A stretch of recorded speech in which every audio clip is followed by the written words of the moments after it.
guys back tonight. They get a spark really from both of them. Ristolainen physically and Patrick Brown with the goal. So they do get help from both guys that come back in the lineup tonight, but they're still down significant numbers. Unfortunately tonight it really was, three regulars I think that kind of factored into a couple of the Carolina goals. But again, it's when you look at the way the whole thing squares away, on a night like this, Flyers with their full offensive manpower probably get 5 or 6 goals. So you just have to keep on, keep your head down and keep on pushing and don't get discouraged. Don't quit on the season. They're right there. They've been right there for the last week. Just trying to find that last step with this group. And sports being right there and is close, right? But that line of winning and losing is so fine. And it's in the final 3 minutes of a mistake in the Washington game. Same thing against Pittsburgh. It wasn't really a mistake in this game. I mean, you battled back twice from being down a goal in the third period against the best third period team in the league. I mean, Carolina came into this game giving them 13 third period road goals this season. 13. Right. Yeah. Flyers had 2 in this game. But again, no moral victories. Flyers outshoot Carolina 41-31 in the game. And largely buoyed by a 12-2 first period shot advantage. No goals in the first period, so let's pick up the BetRivers.com highlight reel in the second period, 24 seconds in. Canes get on the way after a weird bounce. Nino Niederreiter picks up his 15th of the season after the puck catches one of those seams in the glass, ends up right out in front. Niederreiter capitalizes, but the Flyers answer. 59 seconds into the first period, we've got not one goal from the Canes. Now we got one from the Flyers. It's Jerry Mayhew, his 6th of the season.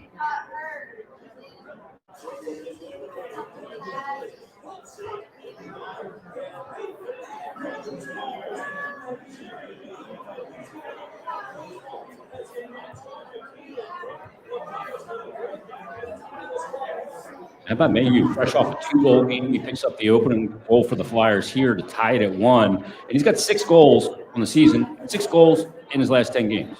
One of the things that you look at in situations like the Flyers are in right now, where so many guys are out, is who steps up and takes the opportunity to showcase themselves in this situation. And Jerry Mayhew certainly has done that. He is now positioning himself for a much brighter future, I think, at least in the immediate term, next year or two, than perhaps he had at this point last year.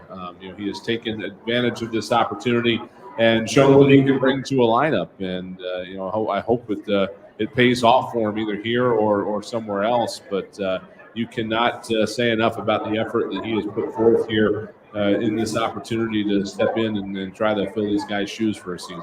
And how about the fact that he's playing on the top line? He's playing with Giroux and Atkinson. Yep. And he's delivered on that line. And he picks up the goal there, ties it at 1. There are people out there, right, that when we saw this with Sean Couturier most recently, you put him in the bottom 6, they play one way, but you put him in the top 6 with some really skilled line mates, it brings out a whole new aspect of their game. And I think you've seen that from Mayhew this year. Yeah, and he can move. There's no doubt about that. 1-1 the score a minute into the second period, but at 12-13 into the second, Teuvo Teravainen, he picks up his 13th of the season, gets in behind the Flyers defense kind of unnoticed, and is able to put the puck off the shin pad of Nick Seeler and in behind Martin Jones. So 2-1 after 2 periods of play. We head to the third with those stats I mentioned, 23-1 for Carolina when leading after 2 periods of play. But at 5:19 of the third, the Flyers get the game tied when Patrick Brown, just first game back, picks up his 2nd goal of the season and ties the score at 2.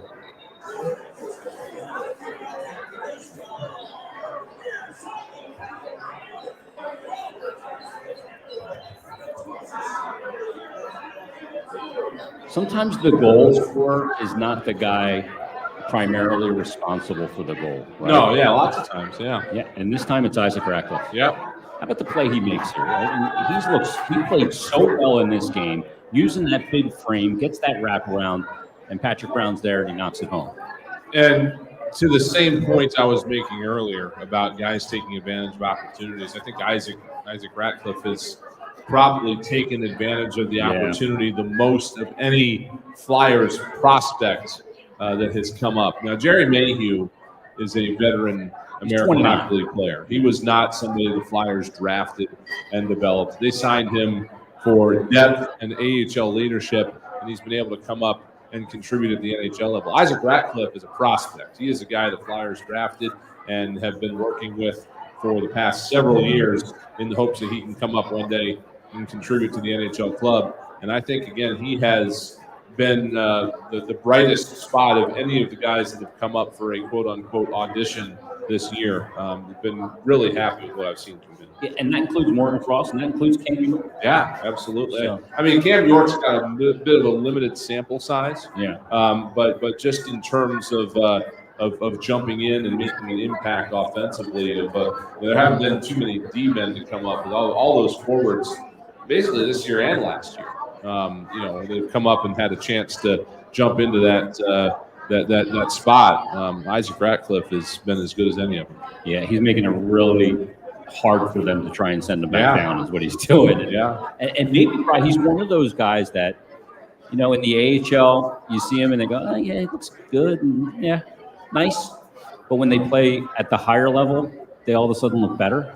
Yeah, I mean, there's different roles Sometimes in different happens. leagues. Yeah. I mean, you're not always going to see a guy like Claude Giroux did. He came up through the Ontario Hockey League, was a top line forward there. Or in the gets their Q. Yeah, rather he played in Ottawa, but he played in Ontario, but it was in the Q. And then he comes up to the American League for the half of a season. He was there and he was a top line forward. And then he comes up here and develops a top line forward here. Sometimes you get guys that they play top line minutes in the American League, and then they come up to the NHL and they are a bottom six contributor. Scott Lawton is another guy that did that. So if that's the case, then that's just great. Flyers can insert another piece there. Wherever Isaac Ratcliffe's going to fit best, I think he's making the case that he's got a future here. Well, that ties the score on Patrick Brown's goal 2-2. Then at 7:15, you go, oh, no. Canes took the lead. Now it's going to be impossible to come back again. When Vincent Trocheck picks up his 14th of the season, but the Flyers answer late at 15:07. He was buzzing around the whole shift. Oscar Lindblom here, he picks up his 7th and ties the game at 3.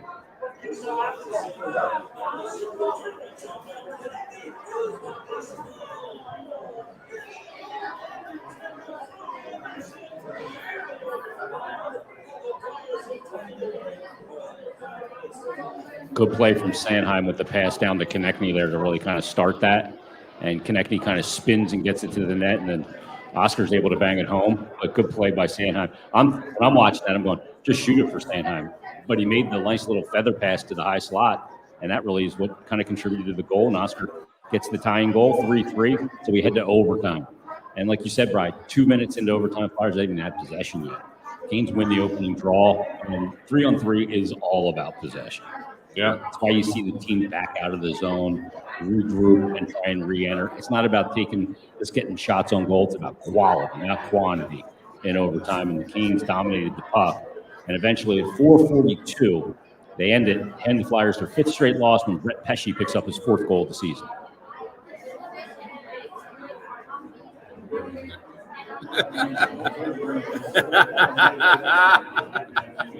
Oh.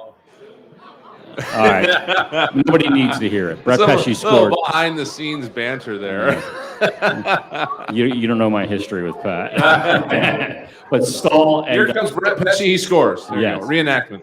One end to the other, in the back of the net, game over. And I mean, we were talking about this at the start. Pesce, credit to him. This is about a 200-foot sprint for him. He starts all the way back in the defensive zone, I think behind the net, and he just kind of snuck up behind the Flyers 3. Nobody really saw him coming, and once Travis Konechny realized he was there, it was too late.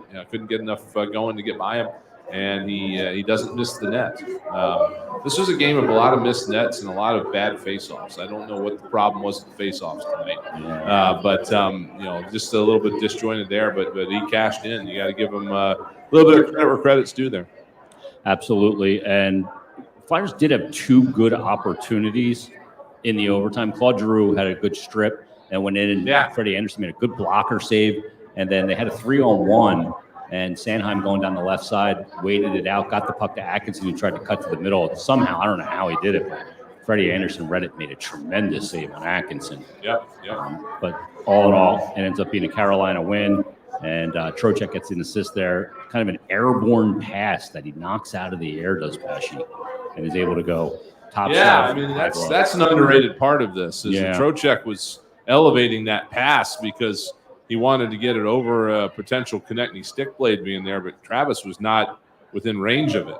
So he kind of elevated it unnecessarily. And, that puck, I mean, that hits your blade, it can go anywhere. Yeah. And credit to Pesci for settling that down to a place where he could not only shoot it, but shoot it the way he did, get it up elevated like that. So the Canes get the win in overtime, 4-3 over the Flyers. Let's take a timeout. We'll come back with more here on the postgame show. Brian Smith, Jason Martinez on the BetRivers.com Flyers Broadcast Network.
Live at the Wells Fargo Center. It's the East Food Hall. Brian Smith, Jason Martinez says the Flyers fall against Carolina Hurricanes. Final score in overtime, 4-3. Brett Pesci scored in the final minute, 4:42 into the overtime.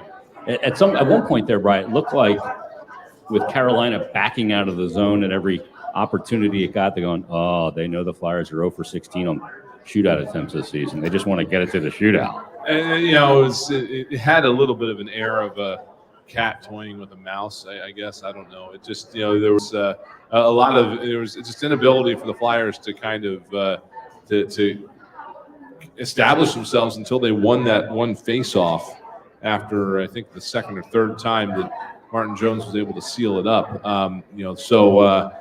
Once they did get to that point, it was like, all right, let's just finish it off here. I don't know that Carolina's looking ahead or really cares either way. But in the grand scheme of things for them, the overtime win does give them the advantage when it comes to potential tie-breaking scenarios in the playoffs. The regulation overtime wins slot being a little bit more valuable than the shootout wins. So they may have had that in the back of their mind, but I think they established themselves as in charge of it either way if we got to the shootout or not.